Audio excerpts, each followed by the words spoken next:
Hi, welcome to Pleasure Sports. Today we're going to take a look at O'Neill's Pyrotech Wetsuit. This is a really high-end suit. It comes in a couple different thicknesses, a 3-2 and a 4-3.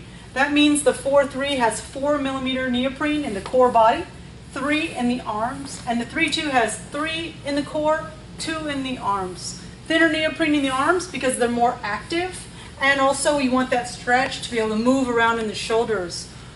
Couple features I want to point out right away with the Pyrotech.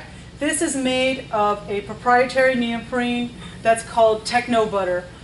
It's the stretchiest neoprene that they have put out to date. The other thing about it is it's not only stretchier, it's lighter, so more lightweight, it doesn't feel heavy, and it dries quicker and it's stretchier. So it's quick drying properties, really stretchy, it absorbs less water. Some of the cool things, take a look at on the arms. They taper, and they actually seal the ends, so it's not raw neoprene sticking out. Also, that prevents water from getting absorbed up into the suit. And also, you can just see that this is a 4-3. This is supposed to be 3mm, and it's actually very thin. It looks like a 2. Now, you're still getting the heating properties of a 3, but it's lighter and thinner because of the type of neoprene being used. If you zoom in here on the chest a little bit, you might be able to see these little air bubbles inside this shark skin panel. This is a Techno Butter laminate on the inside, but this is a air-blown neoprene in the chest zone. This is has less density, and it's more keeps you more warm, and it has more heat-retaining properties. We'll go into that a little bit more in a second. Look at the suit overall. Nice clean lines, very few lines. Less seams mean more stretch. So you see these large panels of neoprene, and that way you do not have restriction in this really high-end neoprene. It would be a shame to have really high-end neoprene that's really stretchy and then a bunch of cuts in the suit, because then you have all this restriction. So you'll look at these more expensive suits and you'll start to see why, what you actually get from a value perspective. From the wrist to the underarm side, there's not one seam. That means a large piece of neoprene that you can stretch out naturally in. Same thing in the shoulder up here. Okay, no shoulders in these paddle, no seams in these paddle zones. The other thing I want to show you is the S curves that are used in these suits. When you have these curves and they're not straight in the cuts, you can stretch these suits out more. See, they actually stretch out to a straight line eventually, but they start out curved, so you get more stretch. So this is a really thought through technical design in the Pyrotech. Those technical properties you feel when you're in this wetsuit. It's anatomically cut. What that means is 3D forms are used of the body. It looks like the body's already in the suit. You see these pre-bent knees and you see pre-bent elbows. Really nice. And why that's done is that you don't want to have excess water in that suit with you. You really want this to feel like a second skin. Other things that I want to show you in this Pyrotech. This is a chest entry suit. What we have here is a cinch up here around the shoulder. This is the one area that water could enter the suit. This is closed off. Some suits you see 2 water entries. This is a single, which is nice, so you stay warmer. I have a zipper safety behind the stainless steel zipper. If I open this up, what you'll actually see here is a code red zipper, and this is a water repellent zipper. You have a little piece of neoprene here to help prevent water from flushing in. You have glide skin to help create a seal, and you have a zipper that's designed and engineered to prevent water from seeping in. That's why they call it the code red. Once you take this off, in case you've never put one of these wetsuits on before, that's a top entry and you're wondering how the heck do I get in there, I want to show you how wide open this suit can get. Okay, and how we actually avoid this neck closure is we stick our hands down into the armpits of the suit and we flip them inside out. And when we do that, we have this gigantic opening that we can step into like a pair of pants.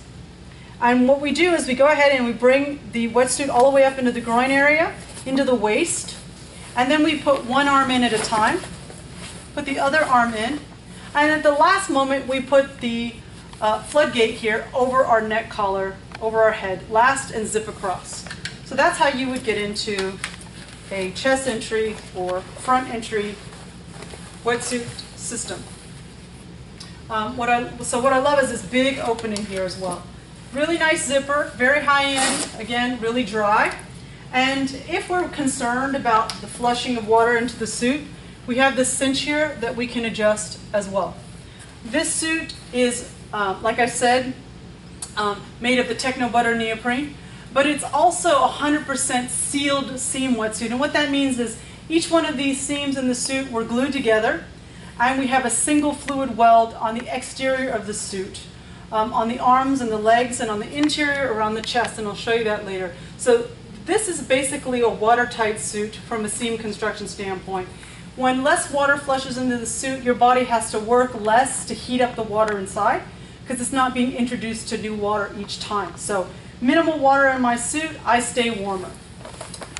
Take a look at the back of the suit. If water were to enter that one entry shoulder point, we have what's called a little pinhole here that's a drain that allows the water to come out.